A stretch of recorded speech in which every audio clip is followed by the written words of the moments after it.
Hey, I'm Aeon. And I'm the Lioness. And you're listening to box number 512 podcast. Grown Black Trans Woman Talk. Changing your world one conversation at a time. The show begins now.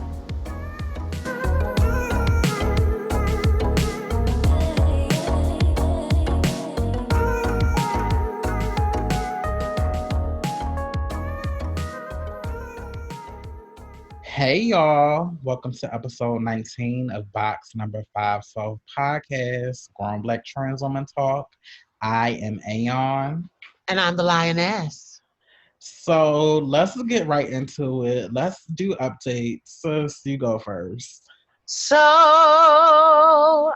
my week has been phenomenal in the sense that I am busy these days. And it feels good to be busy when you were in a place in your life where you prayed for something to do. And when God hears you, honey, sometimes he really just wears you down.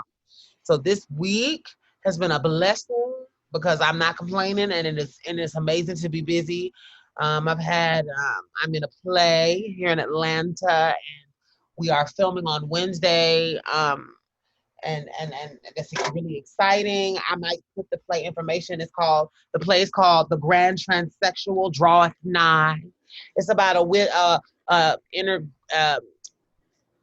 a diverse group of trans folk of different trans identities that are on Halloween night, and they are going through a whole bunch of hijinks and hilarity, and it's got a bit of like funny like parts in it. I get a really good monologue where I get to kind of crack up. So for those of you who are into the cinema, the theater, feel free to, I'll put that information on the page, and the name of my play, again, is called The Grand Transsexual Draweth Nigh, and it'll be performed and put on by Outfront Theater here in Atlanta, and I'm excited to be a part of it. So yeah, girl, that's what's going on with me. What about you? Nothing, girl. So I just got back from my second little mini vacation yesterday afternoon. I actually went to Houston, Texas. I'll put it out there since I'm back. And Don't I had move like an assassin, y'all. And I had a really good, relaxing time. I had a nice hotel. When I first got to the hotel, I knew that God wanted me to be there because there was a Walmart right next to my hotel. So I was able to get everything I needed. And yeah, I basically stayed in my hotel my entire time. I think I was there for like about 5 or 6 days. But I didn't go anywhere. Y'all know how I get down. I'm a very simple girl. Also, I knew what situation I was going into when I was going to say, y'all, my sister, if y'all haven't watched this previously, she's not lying when she said she didn't leave, because even before COVID, my sister is the type of person when she's on vacation, she doesn't like to think about an itinerary, a list, things to do. She likes to relax. And I feel like the most that we've done together, even when you come here, is me and her, we go shopping, and occasionally we will, like a couple of times she'll come, we've gone to like the park. We went to like a jazz festival before, I think, or something like that. Mm-hmm. Yeah, so like but you're not a girl that likes to do a lot of stuff, and I have to respect that.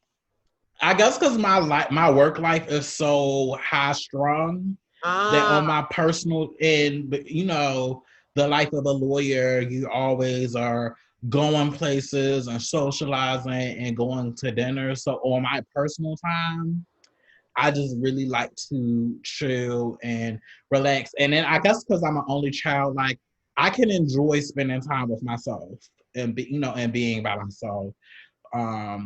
Of course, there were places I wanted to go visit in Houston, but everything is closed. And like I said, I knew what situation I was getting into when I went to Texas. But like I said before, when I traveled to Atlanta, I knew what I had to do to remain safe, had my mask on throughout the whole airport experience. We're not eating. We're not talking too much to folks. Go straight to baggage claim, straight to my Uber, wash my hands. I was so happy. There was a Walmart next to my hotel because I was able to buy, because I forgot to bring my hand soap that I brought for my Atlanta trip. So I was able to buy my soaps and buy my hand sanitizers and just keep it safe. And The hotel I stayed in was a suite. They had like a full decked out kitchen, so I was able to. I didn't have to order out as much, so I could, Oh yeah, I did see that. She had a nice hotel room, y'all. It looked like an apartment. I swear. Right. So I had fun. I had my little company because I'm still a single woman. Stella slightly got her groove back safely. Without going into too much detail, how was that, girl, for our girlfriends out there that are listening? It comes a time where a girl needs to get her back broke, and a girl needs to be touched like a girl needs to be touched. So What did Houston give? What are the scores? No, Houston was. What I will say, Houston has a lot of nice, like chocolate black men, baby, with bodies. And there's never been a bitch that said my ass was too much, honey, bitch. What I pulled, honey, would make some of the girls scream. But don't sleep because I'm a big girl. I'm a big beautiful girl. So don't. The pieces were living. And, all day, every day, 365, honey. My sister slays. And if y'all could just see, because what y'all really miss, I feel like from this podcast experience is that mugness thing. My sister is everything, and so yes, that's why I asked her about Houston, because bitch, I've always been trying to tell her that the men in the South love all that ass, bitch. And so the idea, I knew she was gonna have a blast. So I'm glad you enjoyed that. Yeah, no, it was nice. It was respectful. They respected my rules. I had to put nobody out. Right. My items didn't mysteriously walk up out the room. So, a good time was had by all, and it helped me get over my last romantic situation. And now I'm at the point where I just want things to be light for a little while, because I have so much other things I have going on in my life. Where I, the other romantic stuff that I was going through, I just wanted to be light, and I just want to be able to walk into this new season. So I needed the trip to Atlanta. Shout out to the fabulous men in Atlanta. I mean, not Atlanta, Houston. Excuse me. That's all right, girl, because it's an honest mistake, girl. You just were here. Yeah, but no, they were so fun. If y'all girls only knew the type of pieces I had access to, y'all would gag. But anyway, that's a whole nother topic. But no, I had fun. Got back safe. Thank God I had a safe flight, safe trip. Here I'm just trying to get the energy to pack. I have a lot of other prospects going on in my life that I won't talk about now, but just send positive energy my way. Good vibes. Good vibes. It's some stuff going on behind the scenes where I'm able to stay in my lane and step into my calling. So I'm really excited about that. Whether what happens either way, because what's for me is for me, and I'm just really ready to get to DC and just begin my career and just move and shake and meet people. So y'all are going to gag. Y'all are really going to gag, but it's a lot of stuff under wraps going on with me. But I'm just really looking forward to the future. So that's all I have for this update. Yeah. So before we get to the main topic, we're going to get into a topic, you guys. But go ahead, sis. I just wanted to, when I came home yesterday, I saw this hit the news waves. So LGBTQ Nation, shout out to them. They released an article yesterday, and the title of the article says, and we'll put the link to the article in the show captions. The title of the article says, Trump administration memo explains how to spot a transgender woman. So y'all know with the Trump administration, they have attacked the trans community in many ways. And one of the ways that they attack the trans community is that they release recommendations saying that homeless shelters do not have to admit transgender people. If they are a religious organization, due to their religious beliefs. And we already know how much, I don't even have to go into the statistics, how much trans folks do live in poverty, do live with housing insecurities. And sometimes homeless shelters are the last resort for us, but because a lot of them are transphobic, a lot of them turn us away. due to transphobia. So getting back to the article, it says, a copy of the new rule that will allow homeless shelters to refuse transgender people has been leaked to the media, and it contains instructions on how to spot transgender women to target them for discrimination. Earlier this month, Department of Housing and Urban Development HUD announced that it would be rolling back the Obama-era Equal Access Rule, which required homeless shelters that receive HUD funding to house trans people with the gender they identify as. The announcement means that homeless shelters will be allowed to determine who is transgender, and it poses a significant risk to people's privacy rights. So it goes on to say that shelter workers may use factors such as height, the presence but not absence of facial hair, the presence of an Adam's apple, and other physical characteristics which, when considered together, are indicative of a person's biological sex. If a homeless person appears too transgender for a homeless shelter, the shelter is allowed to ask them for proof of biological sex. And what is that? What, proof of biological sex? If my ID isn't enough, then what is the proof of biological sex? So no, let's go on. Evidence requested must not be unduly intrusive of privacy, such as private physical anatomical evidence, the rule states, barring shelters from forcing suspected transgender people to strip in front of them. Evidence requested could include government identification, but lack of government identification alone cannot be the sole basis for denying admittance on the basis of sex. So I'm just going to leave this here.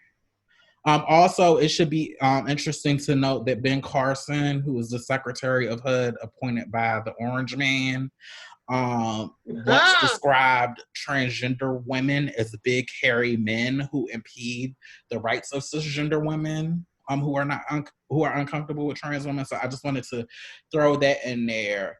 I shared this article on my Facebook page and my Instagram page. We already know that this is transphobic. We already know that while you can't use these set of characteristics to determine whether somebody is trans or not. But I shared it to also say that cis women are going to be impacted by this rule, because it's a lot of cis women that do not neatly fit into the binary of what it means to be a woman. And they can say that, oh, we don't mean for people's physical privacy to be invaded. But you know that having a rule like this will open up the door for all women, trans and cis, to face physical violence because a shelter wants to determine their gender by looking at their genitals to determine if they can stay there for the night or not. So exactly, or making them stand in front of a tribunal of people that would then ascertain whether or not we think you pretty enough to stay in here. Right. And then, girl, let me say this. Another thing that really just itched me about what you just said was the notion too, like, that gender is that transness is only trans women trying to only trans women. I think we also want to point out how detrimental that this will be to trans and non-binary women. Also, like think about people that that may not necessarily look themselves neatly as a woman and they are cis women. Think about those women that are butch. Think about those women that that may have facial hair, as we know what's the thing. Think about those women that may be tall. Think about what this will do to minority women of color who often don't fit into the neat standard of what the world considers soft or delicate. Think about how we're built and how our bodies are and how people can oppress. It's just gagging to me. But you know what? Let me say this. You know how they say never meet your heroes? Ben Carson was someone that I used to look up to as a youth because Gifted Hands, the book, touched me. And then since he began to run for public office, I realized what a numbskull he is and how he is a vapid waste of space of a human being when it comes to him having emotional intelligence. He's also an example to me of someone that has a skill set that is very unique and specific, but that skill set is not dealing with human beings that ain't already put under. He's not that person. Like, just because you're a good surgeon does not mean you're supposed to be a politician. And I think that he is a great example of someone who's a bumbling idiot, who is making policies that are going to affect broadly so many different people just solely for the purpose of him to get his own discriminatory agenda across. I think he is a disgrace to Blackness in the sense that a lot of his policies and procedures are anti-Black. Right. And they uphold white supremacy and a white supremacist idea of acceptability. And I also just think him as a man, he's a limp milk a toast ass nigga, because instead of him using this opportunity and this role to lift up Black people, he's done everything he can to rule back protections for the most vulnerable of us. So fuck him. Right. And I just want to double back. Not only is this policy anti-trans, it's anti-Black, because going back to a couple of episodes ago, Black cis women do not neatly fall into these prescribed gender roles. Like, we don't. We don't. So, and cis women, I know cis women that grow facial hair. I know cis women that are taller than me. I know cis women that have Adam's apple. So this whole using these secondary sex characteristics to try to determine somebody's genitalia, it's going to open all of these places up to lawsuits. Because people, as we have seen, these people that follow and support Trump are violent as hell and feel like they are above the law, and they can spit on you, they can point their guns at you, they can point their hands at you. And now about the violence too that this can enact on trans men. I'm sorry, this just also came to me. Right. Trying to get into the men's, think about that and how great that could be for someone that is a trans man to be going to a shelter, and then now you have these men, these cis men, feeling like now I have to determine whether or not I see you as a man, and then having them go through inspections that could include, what if I'm bound? You see what I'm saying? And y'all, or what if I'm raped as a result of these physical intrusions? Yeah, exactly. And also, like, what if, like, because, you know, we know trans people have different ways of concealing their identity, you know, or of representing their gender, and a lot of trans men bind. So then think about how that could affect them too. Like, ladies and gentlemen, this is a time where we should be very scared.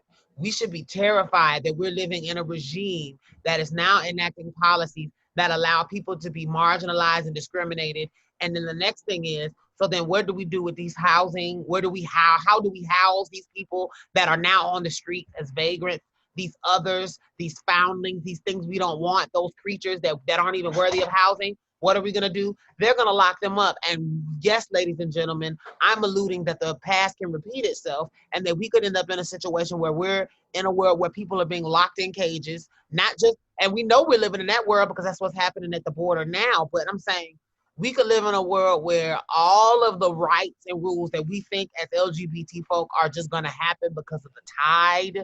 Baby, the tide and the letter of the law are two different things. And if this man gets reelected and this fool Carson is allowed to stay in this role, we're fucked in a lot of ways. And that's what's scary to me. Yeah, so excuse me, I have nothing for this administration. I think this is a horrible rule. And you know what I give. I'm here to fight back against this rule at any cost, because it's ridiculous. The focus should be housing homeless people, not trying to determine people's genitals so we can exclude them from the basic level of care that everybody needs.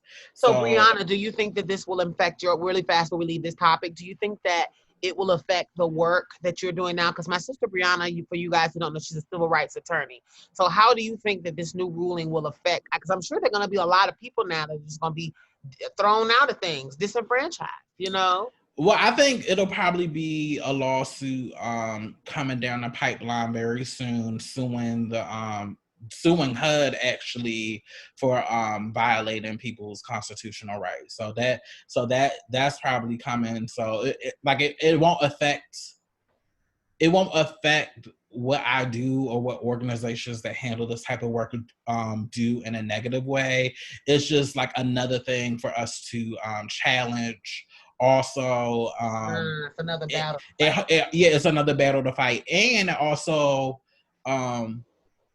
reaffirms the importance of us passing the Equality Act, because one of the features of the Equality Act is that it will protect LGBT people when it comes to public accommodations, and housing and homeless shelters definitely fall under the sphere of public accommodations issue, just like trans folks using the bathroom and the bathroom laws that were like the big thing like a couple of years ago. So we got to get that Equality Act passed. So, and a lot of these religious organizations like to argue religious freedom, but it's always been my personal policy that you don't use your religious views to discriminate and oppress other people.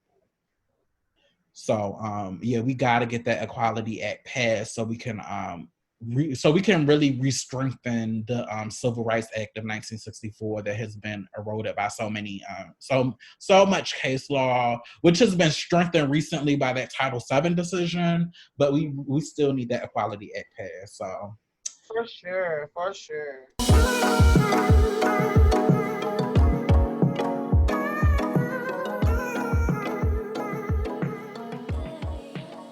So today's topic is going to revolve around killing DL culture.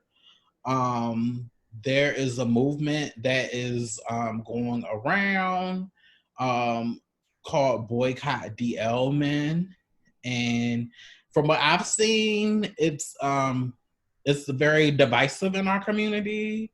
And polarizing, because people feel different ways in reference to that particular statement or that particular sentiment. And I don't think we've talked about like relationships on this podcast and our relationships with cis men, as I date cis men. The Lioness is married to a cis man, but I don't ever think we've really tackled the DL conversation. I know. And so this is going to be exciting. And for our listeners, you're now getting us to really unpack a phenomenon that really touches us deeply. And we wanted to have this conversation today because we felt it was important for y'all to really get Black grown trans woman's point of view on this DL phenomenon and all of its little parts. And when this may not be comprehensive, like we don't expect to cover all things, but today we really want to take the moment to just unpack some of these things. But what were you saying, Sam? And we'll definitely probably circle back to this on a later episode, because like these things aren't set in stone, and this is something that is recently come into the consciousness of our community, especially with the times that we're in, especially with the rampant murders and violence against Black trans women. But I think we first have to talk about the ways in which DL culture is inextricably linked to Black trans women culture, how they kind of are hand in hand, and also kind of like what realistic steps do we take. And I like killing DL culture as a term. I like boycotting DL men as a term, because it's extreme, but realistically, at least for me, I know that tomorrow is not going to be in that world. We're not going to live in that world. That's not realistic. But I do think realistically, there are things we can do to like really analyze what is going on. And I think there are things that Black trans women can do if they want to. And this is definitely not a judgment. Everybody is an adult. Everybody is grown. But for me, it's important to start divesting from the culture.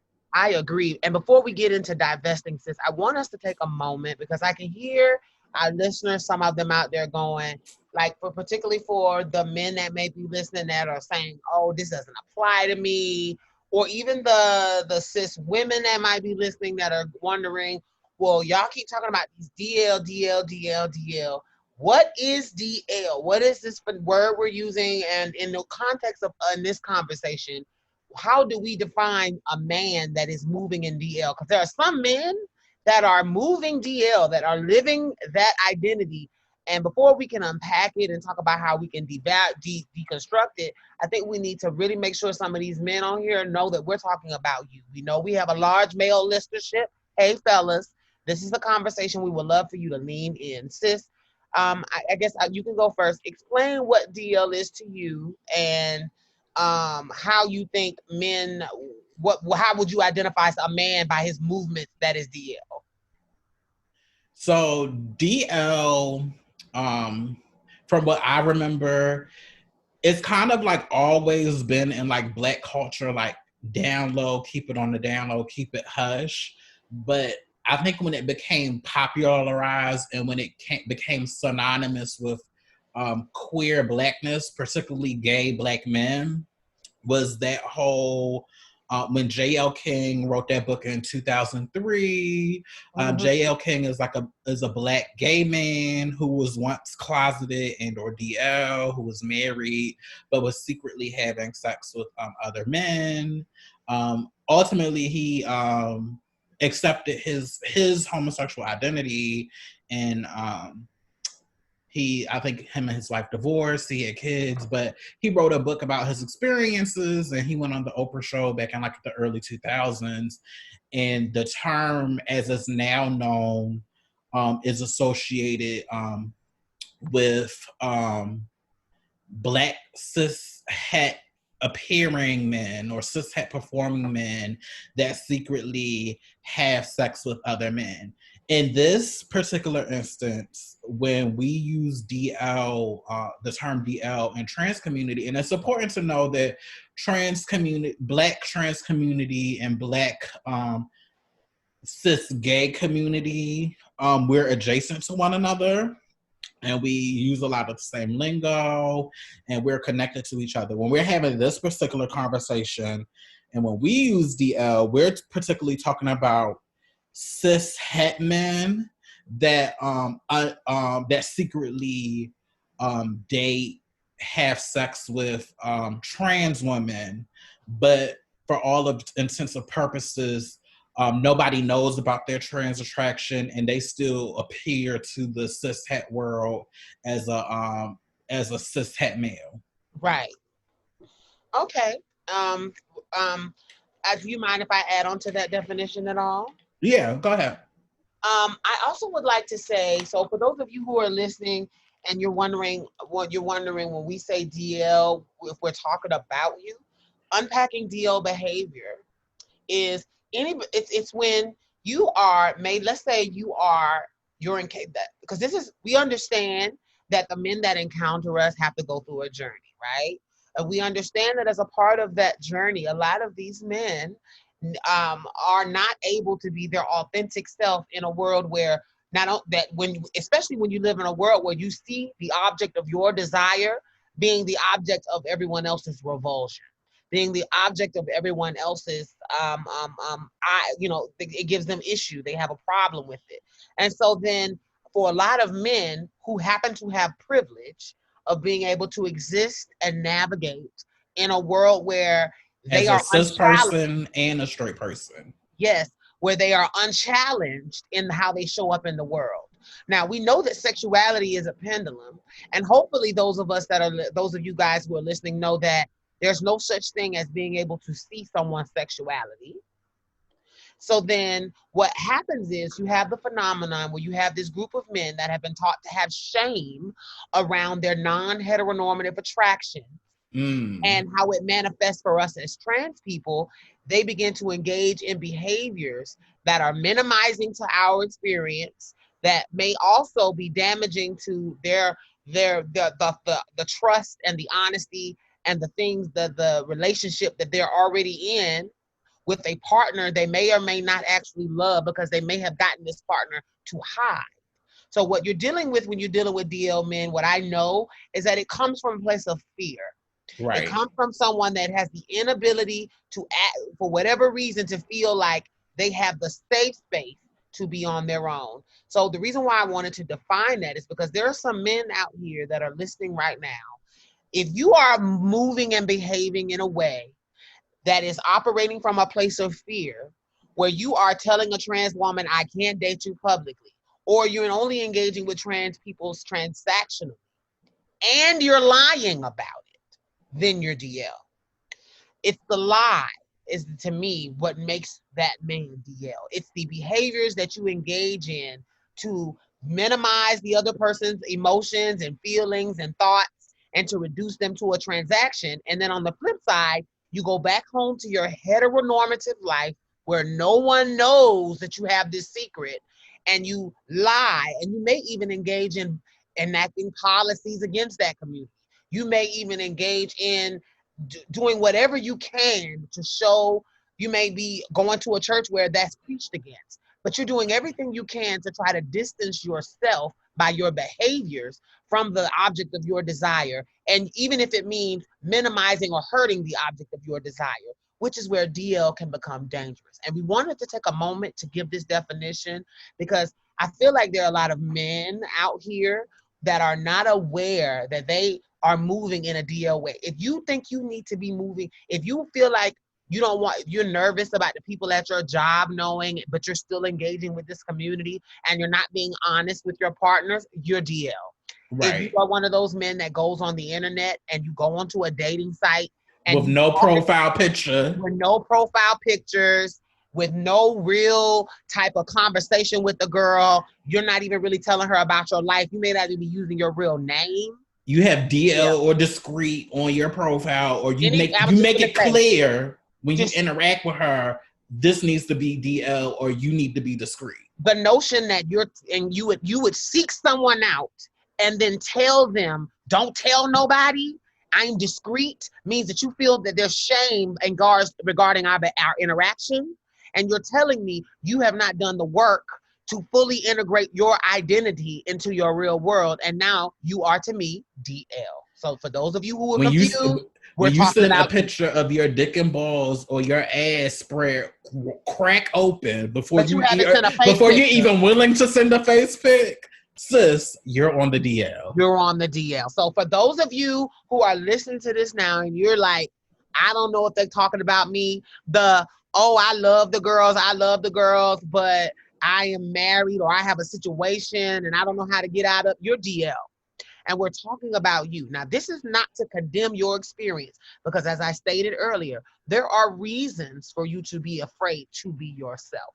And we know that the men must go through a transition.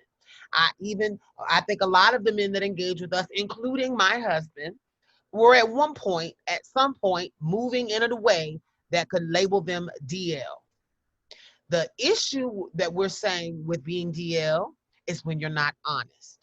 Brianna and I, if you listen to our show, we talk all the time about how we don't mind if you can look me in my face and say, hey, look, I'm not looking for a relationship. I'm not looking to be with you, because we're not a thirsty community. We're not saying if you don't want to date us, then there's something that's wrong with you. What we're saying is be honest so that we can charge you the rate that we charge for DL behaviors. Right. That's what we're saying. We're saying that we know that there's a place in the ecosystem for people who have sexual proclivities that they don't want to live out in their regular life. We get it. But it's DL behavior to us, and that's why we charge you. And so for those of you who out there may be wondering if this is a bash DL conversation, it isn't.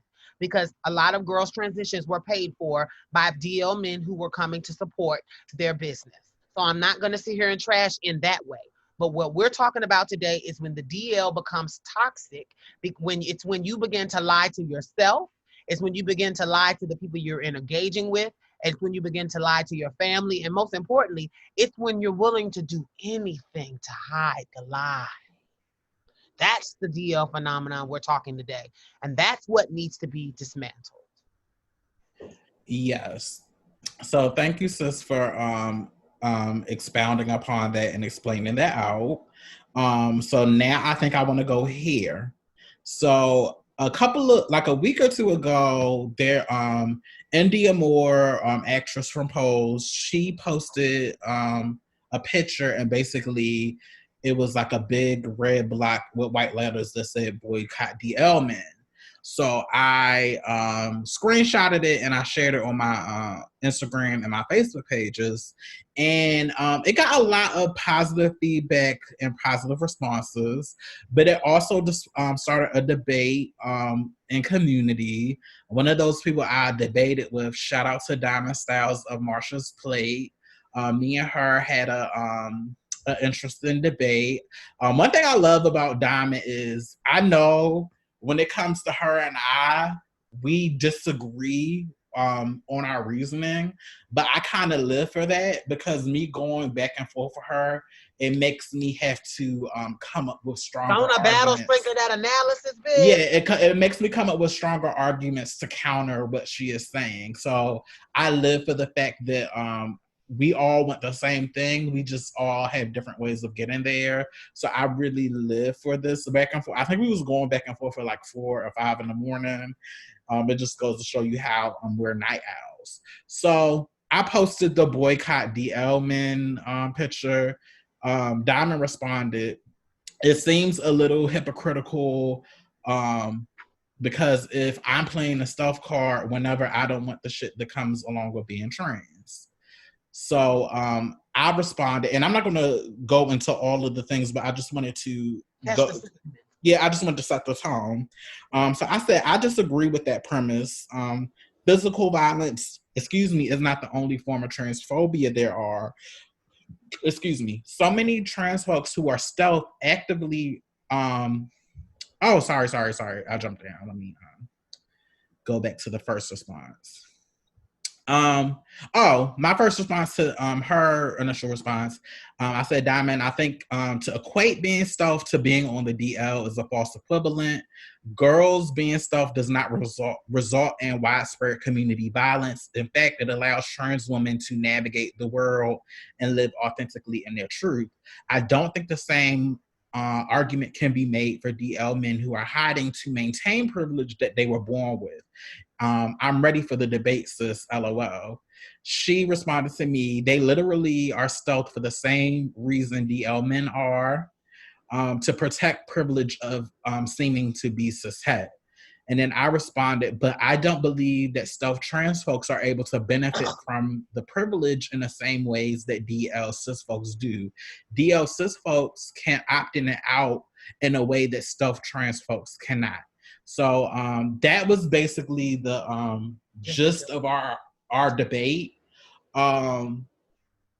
Basically, Diamond was on the side of equating DL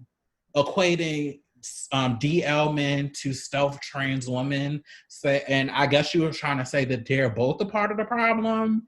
Wow. And so then go ahead, sis. Go ahead.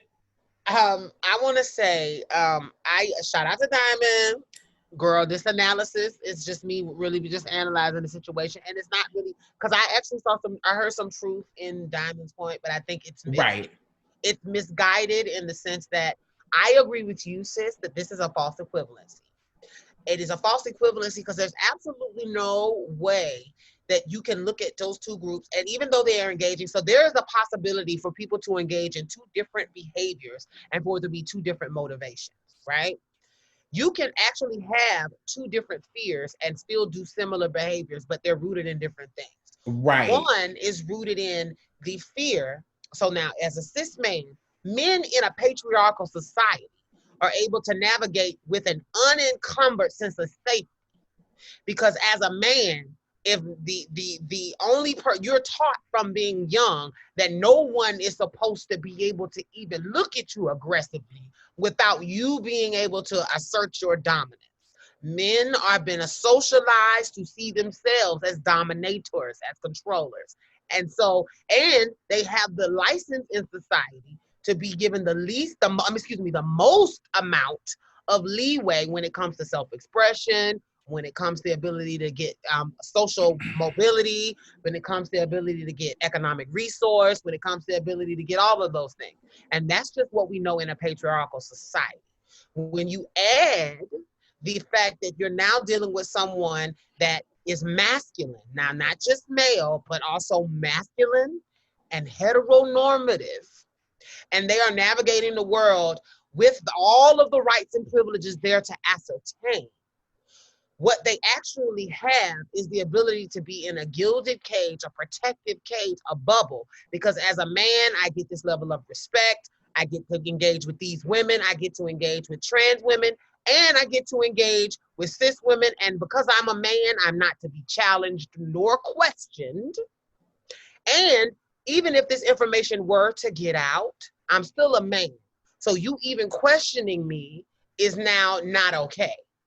Whereas we live in a society where to be Black and trans in America is to be a feminine Black body in a place where neither one of those things are gonna get any type of respect.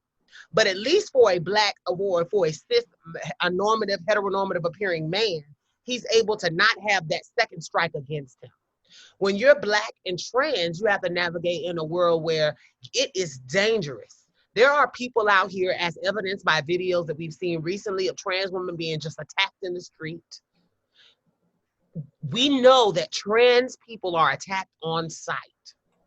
And any trans woman, every one of us hopes to be able to get home safely at the end of the day. Now, while Black men or men of color may have that fear from the police, by and large, physically, in the world when they navigate, people are afraid of them.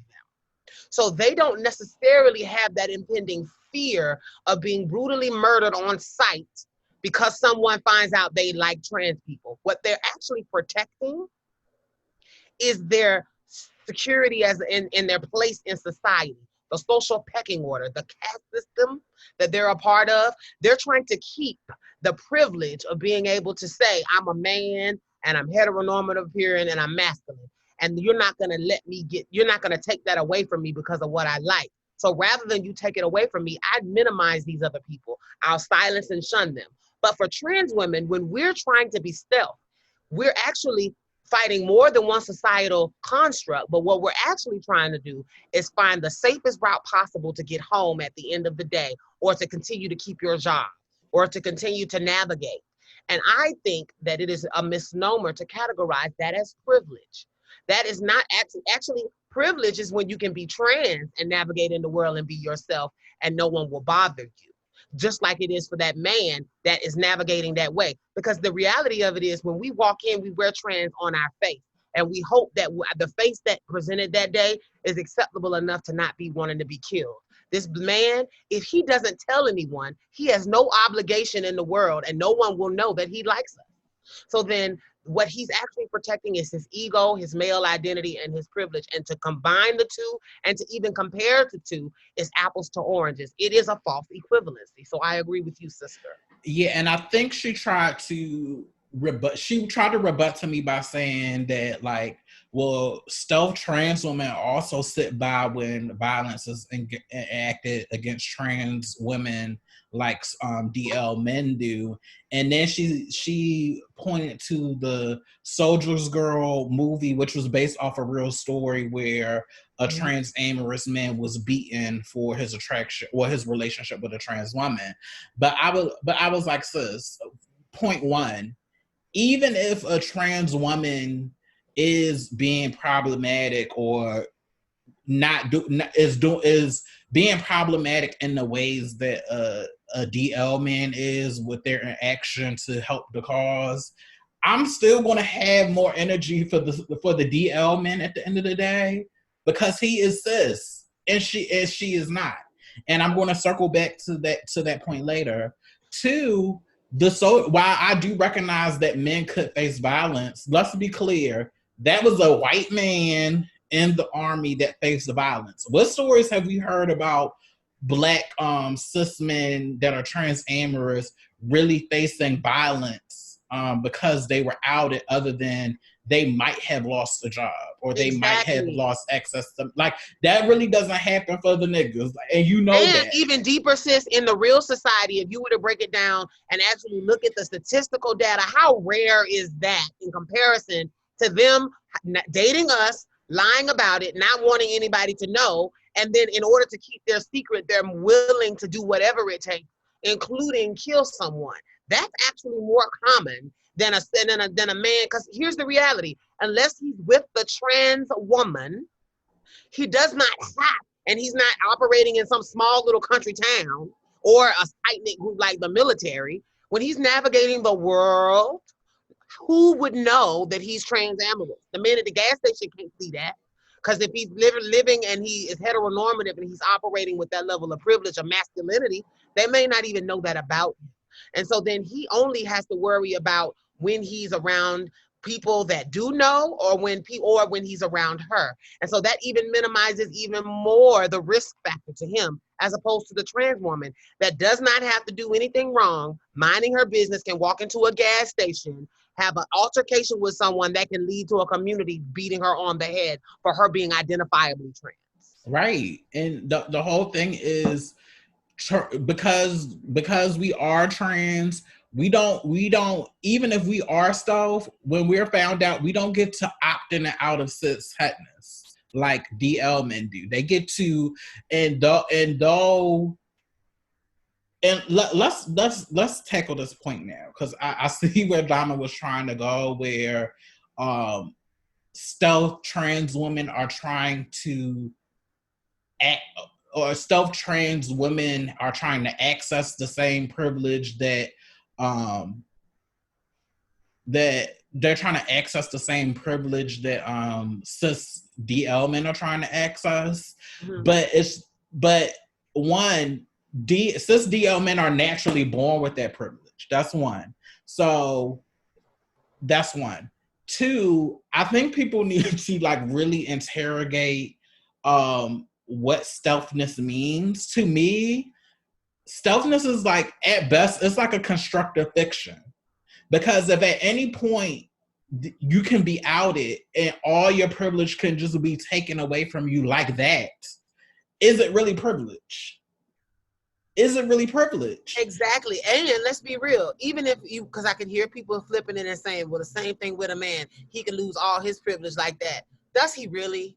Like, beyond the initial embarrassment and shock of his family and friends, the people who know him know, even if you live in a small town, there are thousands of people that could not give a fuck about whether or not you're trans. When you still navigate and going back and forth and navigating in your day as a man, your masculinity gives you the ability to be able for motherfuckers to not want to challenge you.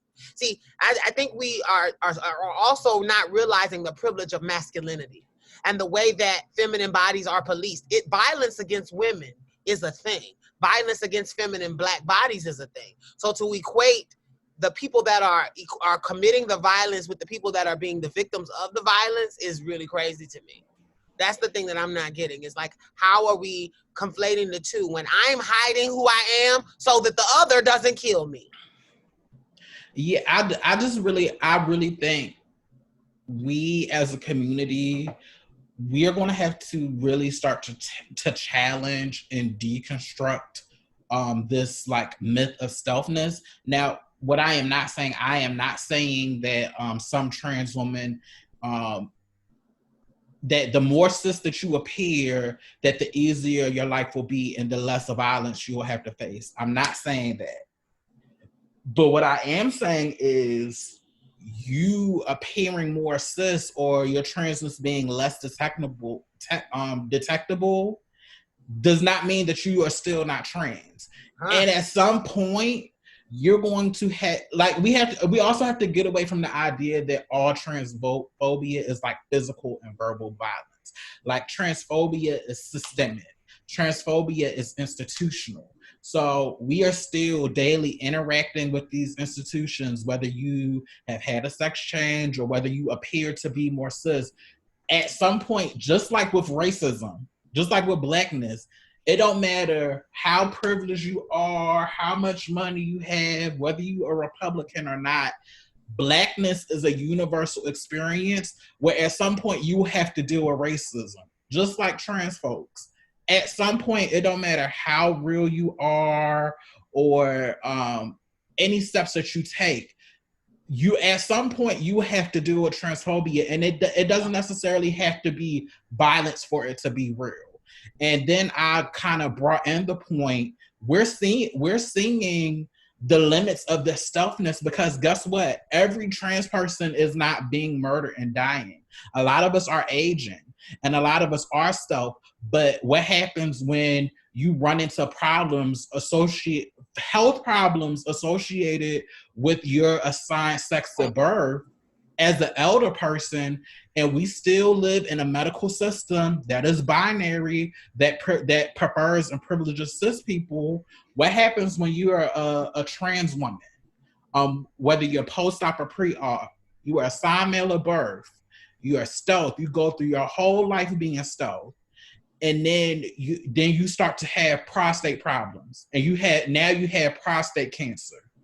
And you try to go to get help. But because we live in a binary medical system and a binary health insurance system, nobody wants to touch you because women don't have bodies like that. Or even with trans men, how many trans men who lived their lifestyle but then had to out themselves because they developed ovarian cancer, and then when they tried to go get medical treatment, were denied.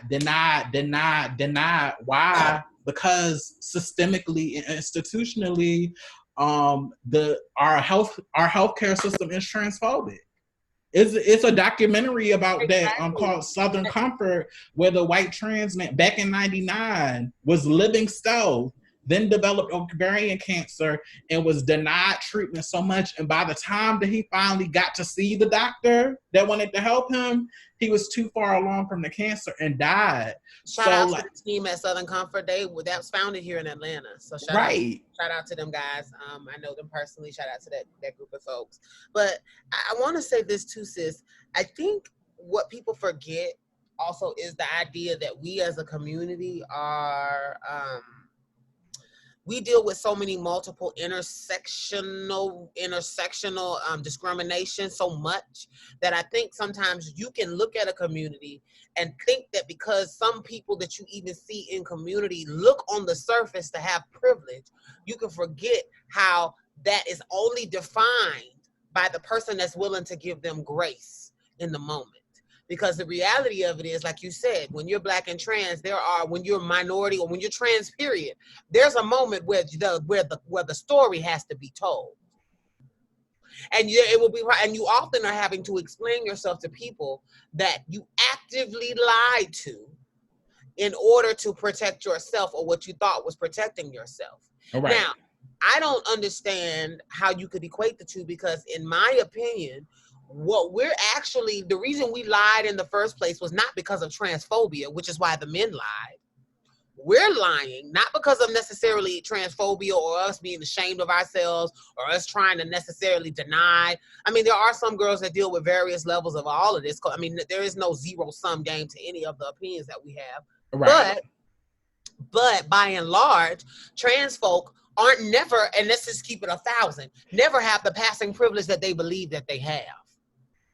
Now, all of us, and this is just me speaking from one of the girls, and this is for my young girls out here, and I don't want, because I know you're looking at Aeon and you're looking at me, and you probably look at girls like Diamond and all these other beautiful women that are out here that have been doing this a long time, and you see us on these computers, and you see us, and you're looking at our lives, and I know that it looks like it is smarter, it is easier, and it is the move to live and to carry and to try to seek this standard of what realness is. And what I'm about to do right now is not to tear down anyone. It's not to say that there aren't girls out here. Please don't send me pictures of your bestie or your favorite girlfriend so you can show me how pretty she is. I'm telling you this, that no matter how real a girl is to some people, no matter how you go, no matter how many surgeries you had, you will always be trans, and somebody will know. No one, not even on this earth, it's not even cis women that have 100% track record, baby. Okay? Or even if you die, bitch, somebody's gonna know at death, and then they can do whatever they want to do with you on your death certificate. Even before death, when it comes down to getting medical care, when it comes down for you to get the surgeries that you're gonna get to maintain your neo vagina, if you have one. And when it comes down to just in general, your backstory, like there's no real stealth long term as a possibility in real life. Like, especially in this day and age that we live in now. Because and especially, as I was gonna say, this is not pre-internet. So unless you somehow have lived in a witness protection program where there's no evidence, no feed, no previous accounts, no nothing, none of your family have pages or pictures of you anywhere, there's nothing out there. And even then, you still have to make sure that there's no type of connection, no friends, like it's not like it was back in the 70s when you could move across country and start anew. Like this is not the world we live in. So for the girls out here that are young, that are hearing us talk about this realness, and you think, yes, bitch, I want to be real. Just know that realness is in the eye of the beholder, and that often the emphasis on the physical leads us down a very toxic path mentally as a community, and it fuels this DL phenomenon. And here's why. So what I have experienced is men that, and when I was young and when I was not comfortable with me being identified as trans by a man, I would carry on and act in a way that made men feel comfortable pretending like they did not know my gender. And I encouraged that behavior because in my mind, I thought that by me not being, quote unquote, being able to be perceived as trans, meaning I can live and navigate without people reading me or making fun of me, I thought that by having that, I also needed to have men in my life that were not into trans women. And I want to take this moment, sis, and to get your thought. What do you think we should do as trans women or as trans individuals to unpack this deal? Because it's easy to put up a post and make it like we're talking about somebody that's on the older side of the room over there. But we're engaging trade. We're inviting them into our lives. We're giving them their life. We're giving them attention. And there's something that we're doing that's not giving them the impetus to want to seek change or to want to do better. And I wanted you to just maybe unpack for us, sis. What are some things you think we're doing wrong that we could be doing better to stop DL men from being able to just run them up? Well, before I answer that, I just want to close the previous topic up. Stealth trans women, in my opinion, are not the same as cis DL men who hide, and I think it's a slippery slope when we try to compare the two. And we need to acknowledge whether somebody is stealth or whatever, they are still trans. So in the grand scheme of things, it's an imbalance of power.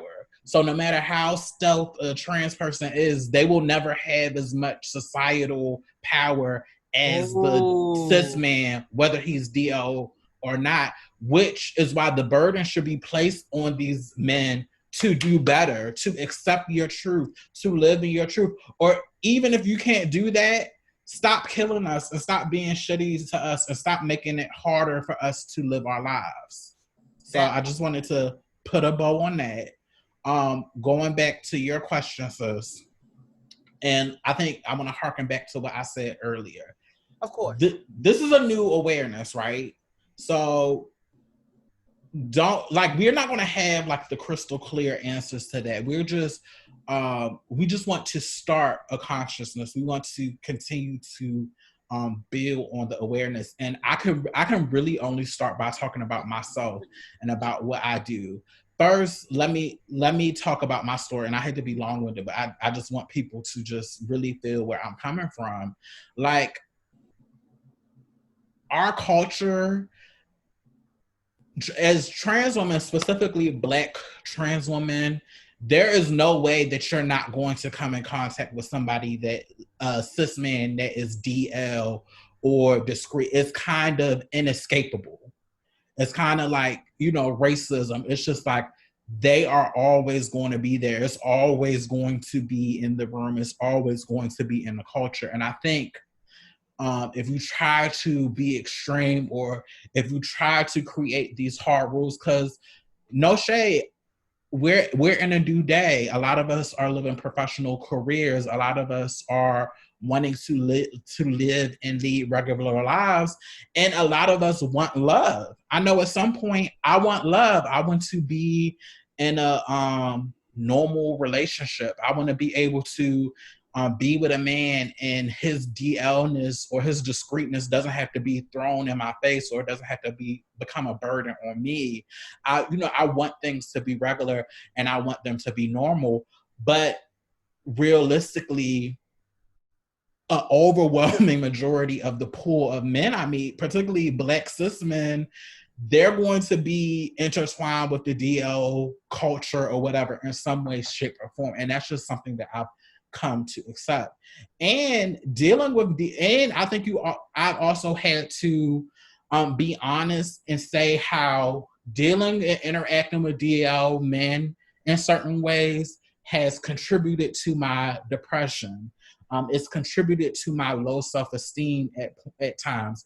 It's contributed to suicidal ideations when I'm dealing with romantically with men, even with men who say they're out or say they've owned their attractions, but you know that a lot of their inaction to do the right thing and to stand up and to be the men that they need to be has something to do or is connected with them being DL or being discreet. That takes an impact on me as a woman, as a trans woman moving throughout this world. And, you know, these are things that I've had to work on, like through therapy, through talking to my girlfriends. So, but being realistically, we're not going to be able to change this overnight. So what I've been able to do is, like you said earlier in the conversation, there are a place for DL men, right?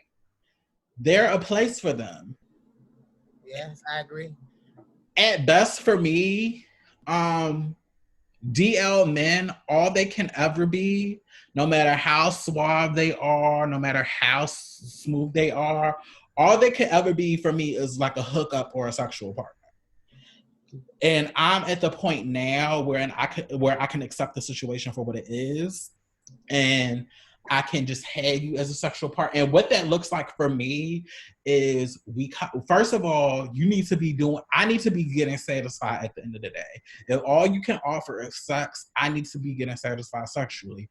And then on top of that, because you're a DL, you don't get access to what's going on in my life. You get the bare minimum and all that, because my experience with DL men or closeted men is they know they're not right. They know they're not going to show up the way that they're supposed to be. They're supposed to show up in your life. But they want to have this, because they are so insecure or they're so scared or they're looking for an escape. They want to feel that intimacy with you. They want to experience you, Black trans woman, as a whole person. Even though they're not going to do right by you, or even though they're going to put you on and off the shelf like you're not human. So for me, basically, you have to learn how to stop telling your pieces all of your business. Like when it comes to my career. Every man does not need the girlfriend experience. No. When it comes to and you know, that's one of the ways that I personally divested. If you're DL, if you tell me off bat, oh, you're DL, you're discreet, okay. You don't, all you need to know is my name, and you know, what I like in the bedroom. You don't need to know about my hopes and my dreams, because that shit starts to create soul ties. And because we are women, we typically tend to overshare stuff, and that's how we get caught up in situations. When somebody is clearly to me, when you're communicating that you're DL, you're communicating that you lack a level of certain emotional maturity. So I just know not to engage but because culturally we as trans women have been conditioned to be there and be psychiatrists and be therapists for these men, a lot of times they are resistant. Oh, wow. You know what's this? Let's unpack that. Like, I think that for some of the men, what my sister's talking about right now is when we are dating you, we have a lot of times gone through hell and high water. We've gone through periods of maybe isolation from loved ones. We may have had to deal with, you know, fighting and finding our identity with our employers. We may have had to educate all the people in our life as to how to accept us. And in a lot of cases, by the time you have come to meet us, we have paid the cost to be the boss, to be these women that we are. We have invested in ourselves mentally, spiritually, and physically enough to have the courage to be able to step out on faith and step into freedom. Only to then be in situations where you're around someone that is still in confinement and wanting to confine you with them. Right. And wanting you to not only confine yourself with them, but then now you become responsible for helping them find the keys to their own jail cell. And I think what a lot of men don't realize is that we don't have the luxury, nor do we want or have the desire to want to help to not that we don't want to be your partners, not that we don't want to support your journey, but we don't want to feel like I am responsible for creating my own safe space in your life. So then the problem that we have with DL men is that it's an empty relationship, an empty promise. Regardless of what you're offering me physically, emotionally, spiritually, regardless of the things that you're telling me, it is all empty because you have already set a predefined wall on how we're going to be able to elaborate. And what my sister was speaking for you trans women out there, we need to be careful about wasting our time and energy trying to provide what I kind of cut in and said, the girlfriend experience for men that are offering nothing in return but a good time. I'm not saying for anyone, and I know that my sister isn't saying, because we are very much sexually mature beings in the 2020. We're not trying to oppress anyone. We are very sex positive. What we're saying is that you have to not extend the emotional energy that you would for a relationship for a man that's not offering you anything. And let me jump in and be clear. Let's have some grown Black trans women talk. Now, are you going to ask everybody, are you on a DL, or are you going to ask that? No. But I know the culture, I know the pool of men, at least from me hooking up and hookup culture and all of that, I know the culture. So I know even if he says he's not DL or none of that, or he sees how serious I am about that and how I don't like that, niggas are going to lie. Niggas are going to lie. Like that, that's just what they give. So, and again, like we said, we're not saying like stop, like that's, I don't think we're saying, oh, you can't have sex with them, you can't touch them. You just have to deal with them accordingly, because at the end of the day, you have to look out for you, and you can't expect somebody to look out for you when they don't even have the clarity to be real with themselves and to be real with the people around them. And like we really, because another point Diamond made is that, well, it's unrealistic because overwhelming amount of DL men are not violent. It's only some people. But then I'm like, well, we're not speaking to the some people. We're talking about the culture as a whole. There is a culture that says, even if you're not violent, it's permissive for you to be violent against this one trans woman because you will still be protected. Just like when we talk about when people try to do the good cop argument, it doesn't matter, because the way that the system is set up, a good cop could easily turn bad and still be protected, because culturally and systemically, just like police officers are valued, cis men, whether they are DL or not, they're still going to be protected in some type of way.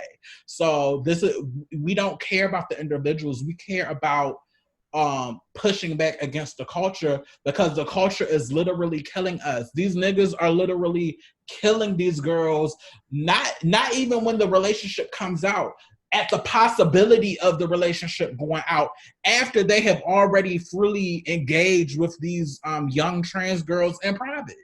That part. So the possibility is too much where you have to go kill somebody. That speaks to the culture that supports this mentality and this behavior, and we have to start to push back against it if we're going to save our young girls. Because I made this point talking to other people. It is a new motherfucking day. These children. See, the thing with us, when we transition, because a lot of us did not transition into like our 20s and shit like that, we kind of had like a delayed puberty. And no shade, we're in all actuality, we're really behind our cis counterparts. Yes, there isn't we start out with an arrested state of development. You're right. Right. So we're behind, like shit that my cis people like I went to high school with that I couldn't do in high school. I had my first experiences as a woman in my 20s. The difference now is these children are transitioning young. So they're going to be on par with their cis counterparts. So when they get to they're teenagers and they get to those ages, they're going to want to be just like everybody else. They're not going to want to live in secret or hide this or do that. and we're not going to, and this is not to say that it's not dangerous, and we won't try to talk to them as elders in the community, but it's not the same as these children start to transition younger, and now you have these gender non-conforming children that are not even trying to assimilate or trying to be self, but they're still having experiences with these DL men. It's a new day. So we as the elders it's imperative for us to push back against these culture so we can save these children. Because they're going to want to do exactly what their cis counterparts are doing in high school. And like I said before, these niggas are purposely engaged. They're going to our platform, to queer platforms, to find trans women. They're going to the Grinders and the Craigslist. These niggas are going, and they be in whole relationships with cis women, and when they're done with us, they delete the app off their phone, or they clear their web browser. Like they're purposely engaging with us. But when it's the possibility or the inkling that they can come out, it's okay for them to kill us, and the culture supports it. We need to kill the culture. So it's not even about boycotting the it's bigger than that. It's about killing the culture as a whole. Speaking of culture, sis, I think this is a great place for us to talk about. If you follow us, and we know we have some, shout out to our loyal listeners. By the way, if you're still listening at this point in the podcast, we thank you. And if you would like to continue to support Black trans business, please feel to like, follow, and subscribe, but also donate on Anchor. But anyway, y'all, so I was going to say, this is a great place for us, I feel like, to talk about how this intersects the larger Black culture. Because I know that there are some people right now, some people that consider themselves allies, that are not trans amorous, that are not trans folk of any kind, that are not LGBT even, that are listening to this conversation and saying, how does this affect me? I'm a cis woman. I may not be married to a cis man, and I'm single right now, or I'm in a situation where I'm not, it's not a transamorous type of situation. Some of you on here are wondering, what role do I play in contributing to this phenomenon? Why? Because I think the culture is bigger than the man or the individual. We've done a lot of talking about the psychology behind why men do what they do, but and we talked about internally how that shows up and how they engage with us. But I think it's a great point to talk about the larger ecosystem. So now, Black people, and sis, I would love it if you could give your example, and then I would like to be able to speak as well on what are the ways in which the larger culture in general, particularly for people of color, the larger respectability politics involved in the larger Black culture, how does that affect the way or feed the DL phenomenon? I guess it harkens back to like toxic masculinity, and how particularly for Black men, how Black men are expected to perform their masculinity, and them liking anything outside of cis-hetness is wrong, should be attacked, they should be challenged or be told that they're gay. And what ends up happening is they never stop engaging with the community or lusting after the girls or seeking after the girls. Right. What ends up happening is that they learn that if they're going to do it, they can't talk about it. Or if they do it and they get caught, it's a problem, or she tricked me, or I didn't know and it didn't tell me, and it perpetuates this narrative. And also what it contributes to is a lot of these men that are having these interactions with these Black trans women and harming them are your partners, are your husbands, and they come back into your bed after doing this, and they're probably doing the same things to you. But because we're taught to deny it and vilify it, there are never, because okay, there are some DL men who maybe aren't violent. Let's entertain that. Okay. But a lot of times, the one thing that they say, or the main reason that they give for feeling they don't feel comfortable to be real about what they like is because in larger community, either by Black cis women or Black men, they're not really given space to talk about what they like and still affirm their identity as men. So they hide it and they become ashamed of it. And if the inkling of it comes out, it encourages them to get violent. So that, like, again, this is a Black culture problem.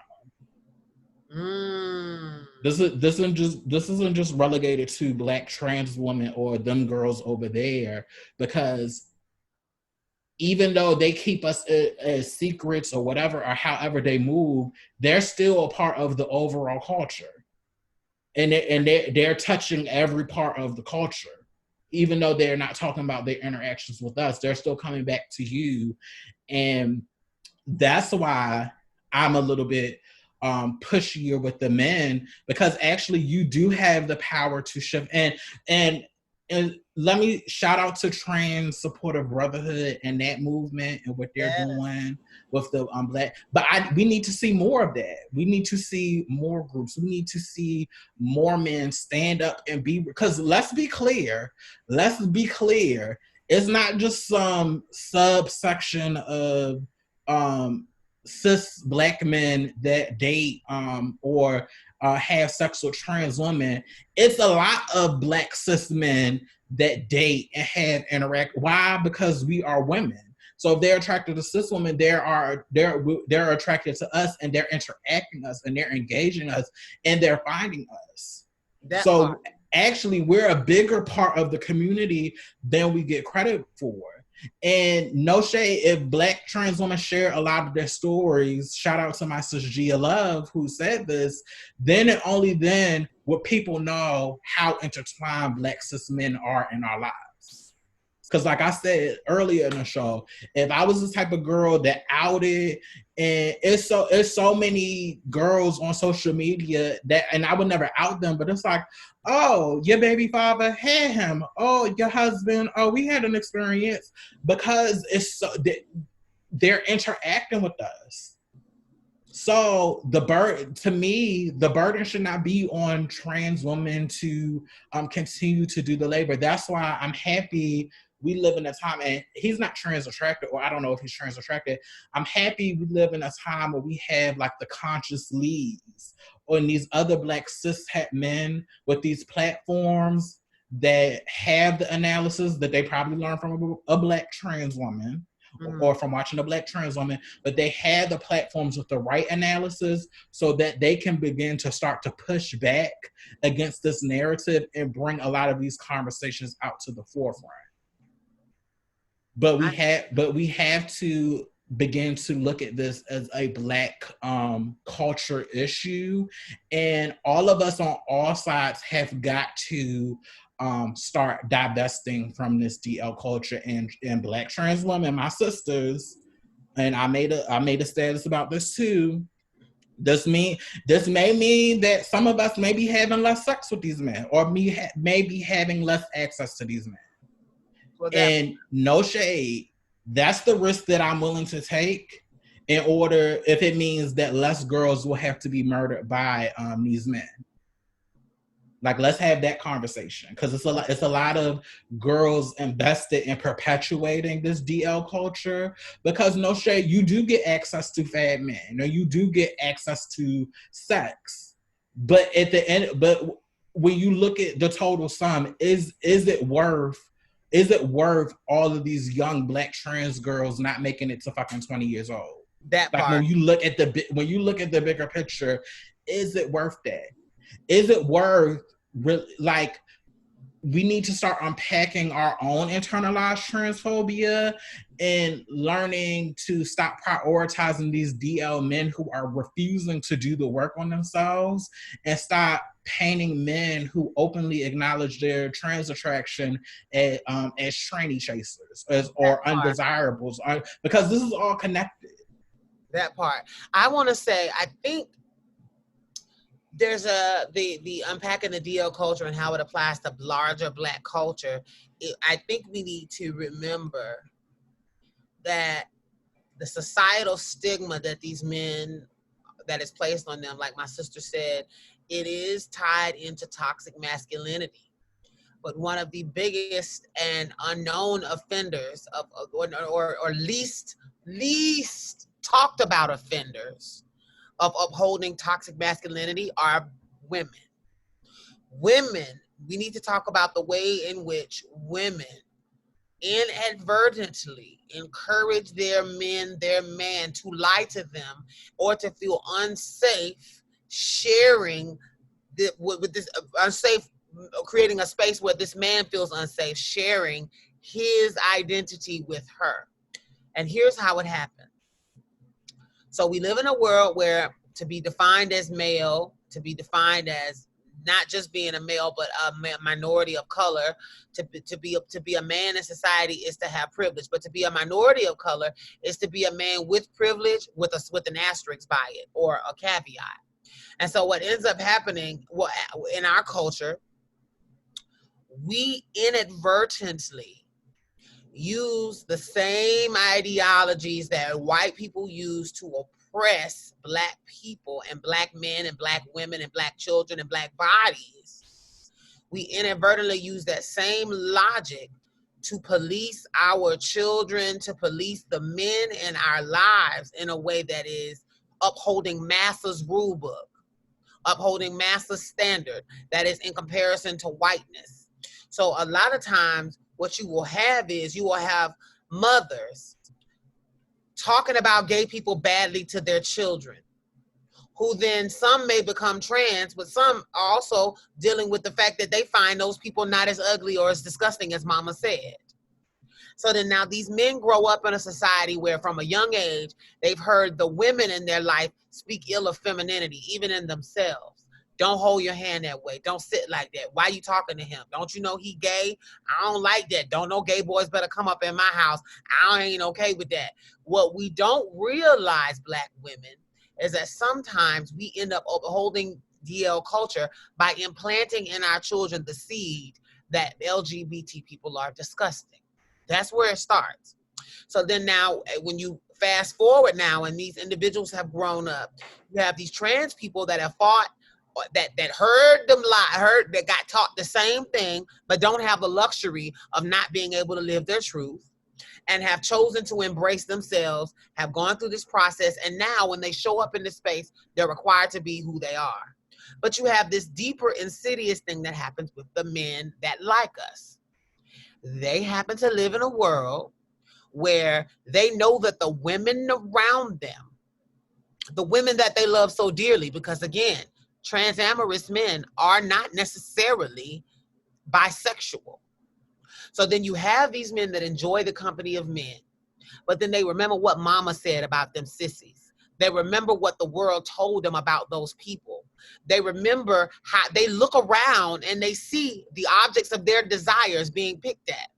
I've been in public with men that in all intents and purposes, I knew he loved me, liked me, was willing to go out in public with me. But we happened to walk up on somebody he thought he knew. And baby, the way he walked ahead of me or behind me or act like we didn't know each other was shocking.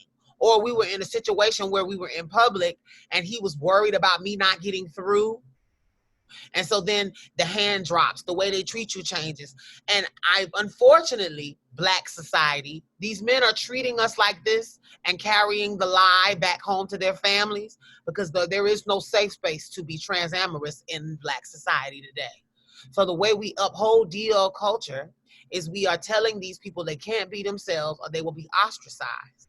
So now, if the object of my desire, this thing that I can't help but like, that's vilified so heavily, if this person exposes me, if that thing were to come out, I'm going to lose everything. And I'm willing to do anything it takes to protect my reputation, my standing in society, the way that my family looks at me, the position that I have to play in my family. Because let's be real, how many times have we heard cis women say, all the men out here is either gay in jail or dating with them trannies? And it's like something that is said to shame men. And I don't think women realize it always backfires on everyone. Because then you still have your husband laying next to bed in you, seeking trans women out for sex at night. And then when faced with the reality that this house of cards may tumble, he is going to then exact any type of desperate revenge on the object of his desire. And he knows, and this is where this is where it bites you in the butt, women. He knows that if he but tell you, she tricked me, you'll forgive him. Because you don't want to believe yourself that you could be up, that in your mind, that your man, that you might be sharing a partner with a trans woman.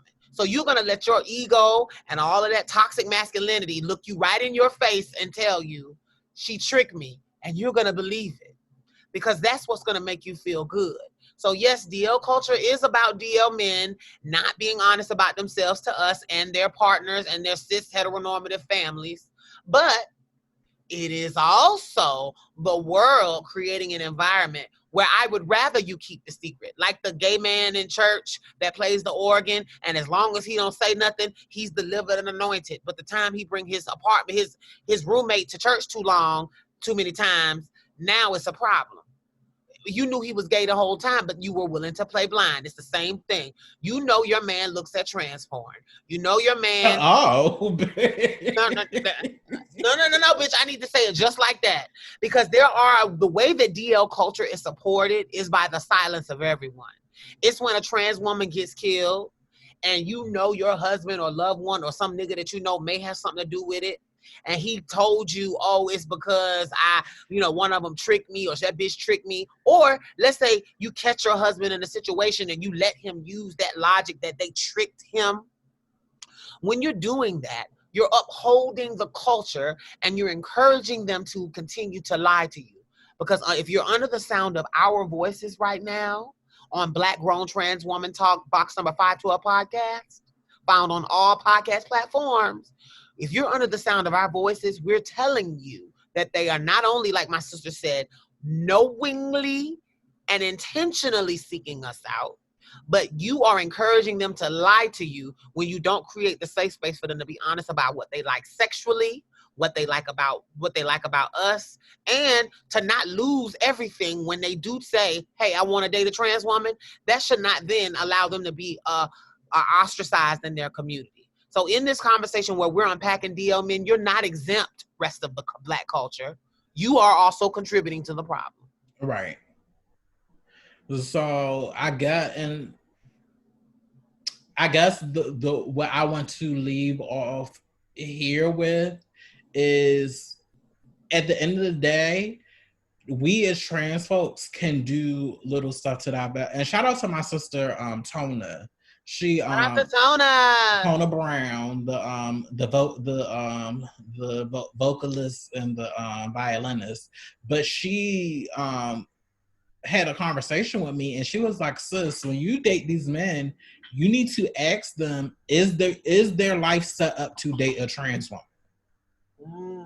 So that means, does your family know? Does your mama know? Does your daddy know? If this relationship comes out, will it affect your employment? Or are you in a position where it doesn't have to affect your employment because you've insulated yourself, or you set your life up in a way where your job or your position won't be threatened if it's found out that you are in a relationship with a trans woman? Because again, it's your responsibility to set up and make room for us in your life, not the other way around. Right. I don't have to carve out a space in your life. You should have already prepared that nest for me to land in. Right. So yeah, that's something that has always stuck with me. And when you'll be surprised when you ask a man that, and he can't clearly articulate that question. That's not somebody you need to consider for a relationship, because that's clearly somebody that has not done the work to prove to you that he's not DL, that he's not closeted, and that he's not going to run game on you. Because somebody that has accounted for that and who's gone through that process, is going to be no problem. Just as he wants to be a part of your life, he's going to incorporate you into his life. So there's definitely things that trans folks can do to divest, if that's the type of life that you want to live. But in my opinion, the bigger burden is always going to be on the cis folks. Yes. Because at the end of the day, we need to realize that we they have the bigger burden because they have the greatest power dynamic, especially when it comes to relationships between cis men and trans women. Cis men should always be willing to do more and to go above and beyond, because societally there is a power dynamic imbalance. It just Exactly. is. You have access, you have privilege, you have the ability to sit at tables that we could only dream. And so Right. we expect that if you're going to say you love us, that you want us to be respected at those tables, even if we're not there. Right. And that's just something. And don't gaslight me saying it, and I get that it's hard, but in the grand scheme of things, even if you are outed or something happens, it doesn't compare to the way that trans folks' lives are collaterally impacted by being outed, by being murdered, by facing violence. And you're just not going to you're just not going to convince me to believe that it's so much worse for you when you still continue to hold your privilege and wield your privilege, even in interpersonal relationships with trans people. So cis folks need to be doing more, and you just really have to if your intention is really to challenge the culture and really to push back against the culture and to create a new normal, you have to be willing to hold these men to task in all areas, because they have shown us time and time again, when it's time to stand up for us and do right for us, they're going to fall on their privilege and not say nothing. Agreed. I also wanted to. So then we talked about something, and I know we're going on a little long, but I want, this is an important topic. We want our viewers to really grasp. So then now we talked about the way DL culture is a larger issue, and we've talked about a couple of times in this. So we've given some strategies and we've given some ideas for the girls. But I would be remiss if I did not want to also bring into the space, because you use the word tranny chaser. Mm-hmm. And I think that is one of if we bringing up the DL phenomenon, we would be remiss if we did not call ourselves out for the way that we sometimes can mislabel people that are trying to get to know us simply because we have been hurt before, simply because we do have trauma, simply because I heard us telling these men that they need to engage with us in a way that is open, that in a way that is honest, in a way that is clear, in a way that is, but I want to be real, that I think that our community also deals with its own internalized transphobia. And I think that internalized transphobia makes us sometimes looks at ourselves as unworthy of attention, love, and support.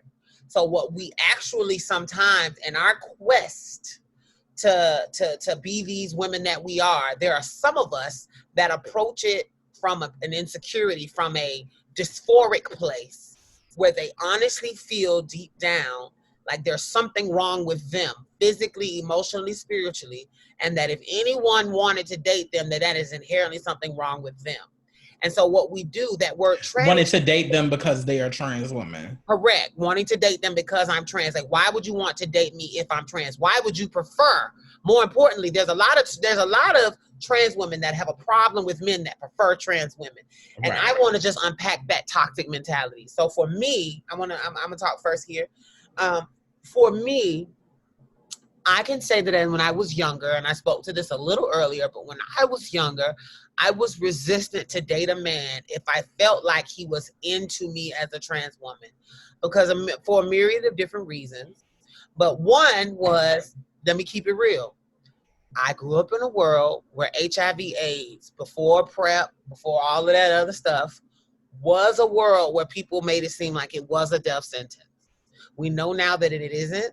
We know now that the world has evolved. But there was a practical reason at some point why I was afraid of dating someone that I felt Because I also know that I accepted the false statistic that pathologized our experience and made me feel like I'm high risk. Me just being existing is high risk. And that's having sex with me is risky behavior. So then I would say if a man is dating too many of people like me, he's inherently risky because we are risky people. Does that make sense? Mm-hmm. And I thought that I was being academically educated. I thought that I was using the statistics in a way that is healthy. That was before I realized the racism in the way statistics are given. Mm. And the way the data is collected, in the way that the information around medicine is presented to the public. They're targeting populations. They're actually marketing certain things with certain statistics because they want to market drugs to certain populations of people. A lot of times minorities, people of color, and trans people, we've been experiments for things. And so I had to take all of that in consideration when I looked at men that dated us, because I was seeing them inherently as dirty by liking trans women. Now, that's before we even unpack the spiritual and psychological trauma that had already been done to me that made me feel like I was unworthy of love personally. Now, when you add that onto it, so I'm already scared because I feel like if you like us, then you probably are risky. Then you add onto it that I hated myself and I had a self-loathing that was grounded in the way I was raised and the teachings that I got around what it meant to be trans. So then you put that together and you had the perfect recipe for me to attract every DL nigga in America. And the kind of men that are the worst of the worst. I've dated men that have been violent. I have been attacked. I have been all of those things. And I could not figure out for the life of me, what was it in me that was broken or that was vulnerable to these type of men. And it took a lot of soul searching. It took years. And it actually took somebody loving me through my bullshit and having a husband that has been a wonderful example of somebody that does like the girls, that has dated girls previously, and that is a good man, for me to finally break that. But I am sharing that today because I know that there are a lot of women out there that when they see a man that, one, already in advance is into you physically, already telling you, I know what it is, I like what I see, already engaging you. One, I get that it's a trigger because we also are engaging with a lot of men that just want to fuck us just to say they did it. They want to take a notch on their belt, right, and say, I fucked a tranny. So I get that psychology and I get that hesitancy. And that's normal. You should actually have a vetting process because it is unsafe in these days to just date any old body as a Black trans woman. We know they're killing us. So I get the hesitancy. Where I have a problem is when someone that is actually trying to get to know you mentally, physically, spiritually, and emotionally, that likes a woman with a penis and doesn't have a problem saying that out loud, that wants you to be your best self and your most authentic self, and to him that doesn't require a stitch of hair, makeup, or prosthetic or anything for him to love you. Why are those men called chasers? And why do we then tear them down and denigrate them? See, it took me dating someone that I would have probably previously labeled a chaser just because he dated more than one trans woman and had been intimate with them. If I took that, I would have missed out on the best relationship of my life. And it took me unpacking that toxic narrative, because now that's how toxic masculinity shows up in us. The toxic narrative that to like anything as abhorrent, as unique, as different, as I'm using all the words that I had, unique, different, but also abhorrent, dangerous, and risky, to date us is to be something that I'm not interested in. And I want you to know that that is toxic behavior, guys out there that are listening. And that's something that if we don't stop, we will constantly give them the excuse to then go back and run and tell people she tricked me. Because you yourself now are allowing yourself to date men that are coming in with the mentality of, I don't want nobody to know.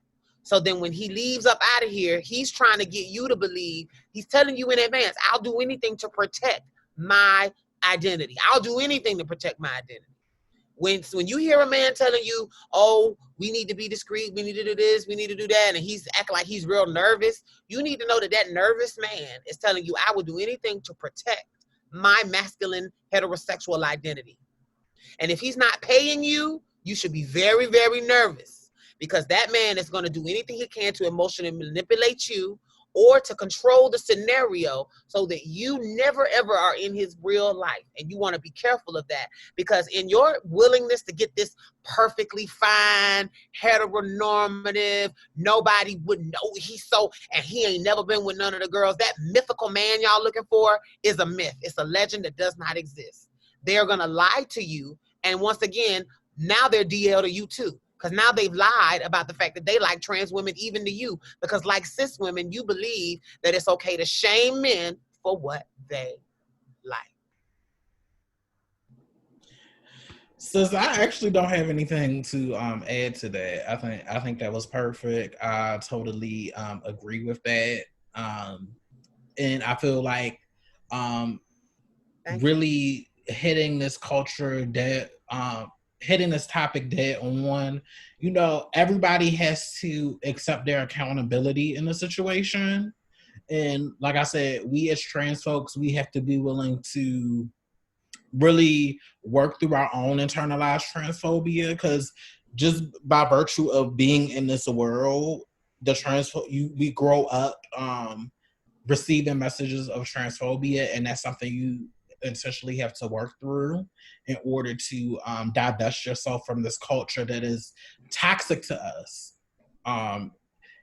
But also reminding cis people that y'all are cis, y'all have the power, and you should always be doing more to not oppress us and keep your foot off of our necks. And that we're not here for your enjoyment or for your pleasure at the expense of our humanity. Because, bitch, I'm tired. Agreed. And that's the last part I want to end on too, sis, is that like that ability that we're tired. I'm tired, bitch. We started this whole thing out, and our first episode was trans is the default. Am I right? That was episode number 2. Oh, sorry, 2. But the point was, very early on in the beginning, sorry, it was 2, you're correct. Very early in the beginning, we understood that in order for us to truly affect change, we could leave no characters behind, no actors, no agents in this situation behind. We knew that it was imperative that we reach back and remember that that we are nothing without the ecosystem that we're in being safe. And most importantly, that included the men. For those of you who listen to our podcast, you may hear us talking a lot about the murders, and we speak with a lot of angst, a lot of anxiety. We sometimes may be in bad moods as a result of us just having really, really shitty news sometimes to share with you guys about how we're being treated. But what we realized early on was that difficult conversations between Black trans women and men were important.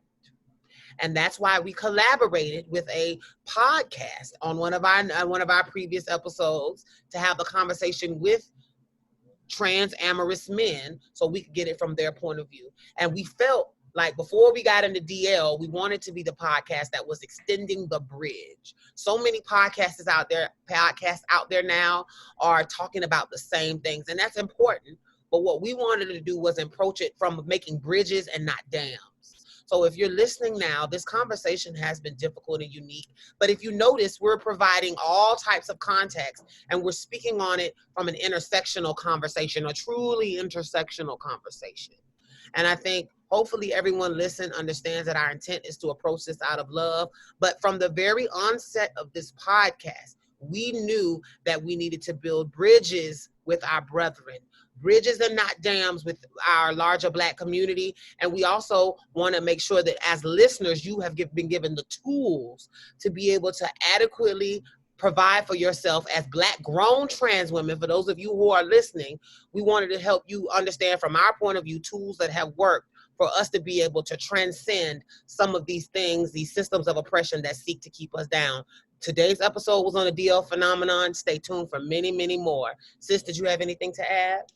No, other than this is the first of many conversations, because like I said, this is newly being brought to our awareness as a community, and I just think it was imperative to discuss it and to have a like this isn't a 1, 2, 3 step manual. Like we don't have the answers, but it's something that's worth us talking about, unpacking, and working through, and us telling you guys where we're at. Like me, I only entertain DL men only if I'm need to get a need met sexually and nothing more. Like you don't get to be DL and get to have access to my life because to me the stakes are too high. Exactly. The stakes are too high. My life is on the line, and that's way too high of a stake. Right. The stakes are too high. The stakes aren't that high when I'm choosing to engage you sexually and I get to put you on the show. But when you try to latch yourself onto my life and to get intimacy from me, when you know you're not going to reciprocate that energy to me because you're afraid of what society is going to think about you, but it's okay for me to be public and out there and vulnerable and open to attack and not to be protected, to me that's a problem. That to part. Me, and I don't want to, and I had to come to a place where I didn't want to live that life anymore. I didn't want to, like, it served me for a certain point in my transition, but the woman that I am now, I have a place for those type of people. You know, something you said just now, sis, and or something you said, actually you didn't say it just now. You remember when we had the call? So for those of you who don't know, we're constantly having other collaborative conversations and meetings, and you can catch us on other people's podcasts and platforms. But a lot of what sis and I do also is community education. And we had the opportunity to educate some trans amorous men on one of their support systems. And one thing my sister talked about there that I don't know if in that space, in that moment, everyone was willing to receive were solutions. And so I would love to end this just because we're those people. For those fellas out there who are listening and you say, oh shit, I might be DL. What is the pathway to redemption? Like, how can we get you to that place? And my sister said something, and I just want to quote you really fast because you said something that was really powerful that I want to remember. You said, in your effort to create solutions, that they need to be a part of the movement work. And I remember that we were having this conversation because some of the fellas were resistant to showing up to the spaces. So let's talk a little bit about that now. How can they transition from engaging with us in a transactional DL way and transitioning that into something that looks like more holistic? I don't even know because those men on that conversation were at least to the point where they were willing to admit to other men and some of us. I want to assume that our listeners aren't at that place because there may be some guys that are like, I know I'm DL, but I don't know how to get out of this, and I'm listening to you guys. But I think for this conversation, all I would want to give the listeners is that they shouldn't be using trans women or any women, period, to work through their issues. Because to me, that's what I see the problem is. Because whether it's a trans woman or it's a cis woman, because these cis women know that these men are struggling with trans attraction as well. To stop using these women to work through their issues of trans attraction or any other issues, and really to go seek therapy or go seek, and I hate to, that's really what, to me, that's really what it is, because it's rooted in men feeling like women need to be the support to help them work through their shit, and then when they're done with us, they can just dispose of us. I agree. I want to add, though, that I think that, like what you said, I think a strategy, a tool, because I guess that's actually what I was saying. So then the strategy or tool is, one, do your own research, go online and do what you need to do to find out what it is you like, find out what it is, but also seek in yourself and find out what it is you like about these people as people. I can't tell you how many men that I feel like date us and they are not. We are not the best of both worlds. If that's Stop all you have saying to that say, it's a chop. bullshit. That means you have not had a real connection with a trans woman if you're saying that shit still. Because any trans woman will tell you that is the height of disrespect and it is minimizing to our entire experience. I am more than a sexual encounter. I am more than my body parts. I am more than the best of both worlds. I am not in comparison to nothing. I am me and I'm worth it just for you to enjoy me and not want me to be trying to meet needs that are different. Like that is a horrible expression and it completely minimizes us as women. But that's a deeper point. But back to the solutions for men, I think you need to seek therapy. And I think that sounds cliche. And I wonder, and I know there's some men out there that's saying, I'm not crazy. Why do I need to seek therapy for this? I think we need to change the mentality in our community that people that deal with any type of mental issue or have any type of angst or need to process through issues with someone that is something wrong or that you have to be crazy to do that. I feel like if more trans amorous men took the opportunity to go and do their own personal healing journey with a therapist, let me say that again, with a therapist, because I feel like us, they go through a transition. And if you don't ever really unpack the trauma that was placed on you surrounding this desire that you have, this attraction that you can't control, like if you have never processed that, you're going to be toxic. And whether you realize it or not, you probably are. And so that's another step. Like even for the men that don't think, it's not that I'm DL because I date trans women, I go out with them in public. There is a such thing as being emotionally unavailable because you have not rationally thought through what it would be like to connect with one of us. You get what I'm going. So, bitch, more importantly, for anyone under the sound of our voices, an amazing strategy is for you to actually seek an intervention into your life where you are able to communicate, whether that be through a men's group or one-on-one counseling, the ability to be able to process through what you're going through and actually get support through this. Because to do this alone, it is almost too hard. And in this world without support, if you don't have it, you may end up showing up toxic without meaning to. So I want to put that in the space as well. The biggest solution, and I thought you were going to say it, since that's why I was football. That's what I was really footballing to for you to read them about their mental health. But more importantly, it is not our responsibility. Bitch, I'm too busy trying to get my mental health in check, girl. You got to save yourself. Shit. Exactly. And no shade, you said that previously. That's why I said that just now. Because I think men need to realize, like, you need to get your own mental health counselor for yourself, and you need to actually have that conversation with them, because a lot of y'all are still in that, like how we have an arrested state of development. It's like, okay, I like these girls. Now what?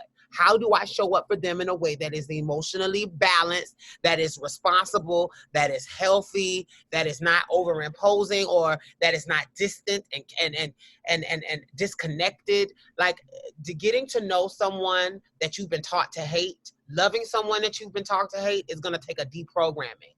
So do the work to deprogram yourself. And a transamorous man just broke it down to me that even they go through a second puberty dating and dealing with trans people. Mm-hmm. So yeah, y'all need to talk to not us. We are not your therapist. Y'all need to talk to somebody professional that are going to give you goals and steps for how to address it so you can show up better, whether it's a sexual interaction or, because to be truthfully honest, even though I might cut up with DL men in a sexual way, I really don't like having sex with DL men because the experience is repressed. And you can tell by when you having sex with somebody when they're not comfortable with what they're doing. Ooh, say that. Ain't it the truth? Bad sex can also be a side effect of DL behaviors. Right, because you're not free in your body. You're not free with what you're doing to my body.